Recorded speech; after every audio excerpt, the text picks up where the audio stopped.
शेतकरी मित्रांनो, कांदा बाजार भावामुळे सध्या गदारोळ होत असून शेतकऱ्यांमध्ये भाव घसरल्याने प्रचंड नाराजी त्या ठिकाणी पसरलेली आहे। मात्र काही शेतकऱ्यांना असं वाटत होतं की 15 मार्च नंतर तरी कांद्याचे बाजारभाव हे त्या ठिकाणी वाढतील।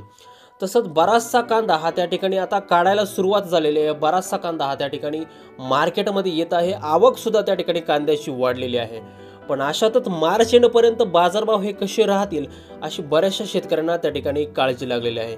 या संदर्भातलंच एक राज्य आणि देश पातळीवरचं मोठं अपडेट आजच्या व्हिडिओच्या माध्यमातून आपण त्या ठिकाणी समजून घेणार आहे।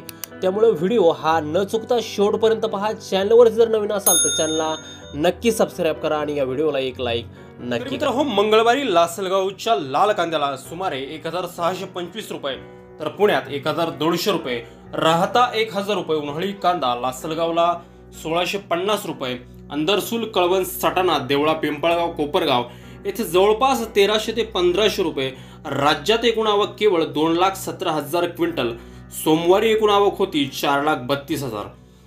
त्यातही एकट्या नाशिक जिल्ह्यातील उन्हाळी कांदा आवक 60,000 क्विंटल तर लाल आणि पोळ कांदा आवक एकट्या नाशिक जिल्ह्यात 1,33,000 क्विंटल। नगर जिल्ह्यात उन्हाळ कांदा हा आलाय 88,204 क्विंटल। सोबतच त्या ठिकाणी देश पातळीवर कांद्याची काय आवक आहे ते 3 मार्च ते 9 मार्चच्या दरम्यान त्या ठिकाणी 3,67,234 मेट्रिक टन कांदा देशभरात त्या ठिकाणी आला। त्यात गुजरातमधून आला आहे तो 98,000 मेट्रिक टन, महाराष्ट्रातून आला 1,71,000 मेट्रिक टन आवक त्या ठिकाणी झालेली आहे। त्याआधीच्या आठवड्यामध्ये बाजारात आलेला कांदा होता 3,26,300 मेट्रिक टन। त्यापैकी गुजरातमधून 1,05,000 मेट्रिक टन तर महाराष्ट्रात होता 1,28,000 मेट्रिक टन। मागील आठवड्याच्या तुलनेमध्ये कांदा आवक सुमारे 40 टनांनी त्या ठिकाणी वाढली आहे। गुजरातमधील कांदा आवक टिकून आहे। राज्यातील कांद्याची आवक ही त्या ठिकाणी वाढली आहे। आता मित्रांनो, मार्च एंडपर्यंत कसे असतील बाजारभाव ते आपण थोडक्यात त्या ठिकाणी पाहणार आहोत।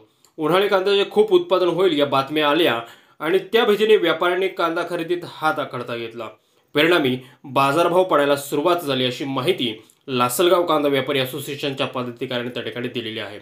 येणाऱ्या काळात बाजारभाव कसे असतील हे विचारले असता त्यांनी 1,000 ते 1,500 रुपयाच्या दरम्यान प्रति क्विंटल हे बाजारभाव असू शकतील असा अंदाज त्या ठिकाणी दिलेला आहे। मात्र या अंदाजामध्ये सुद्धा त्या ठिकाणी बदल होऊ शकतो आणि बाजारभाव त्या ठिकाणी वाढू शकतात।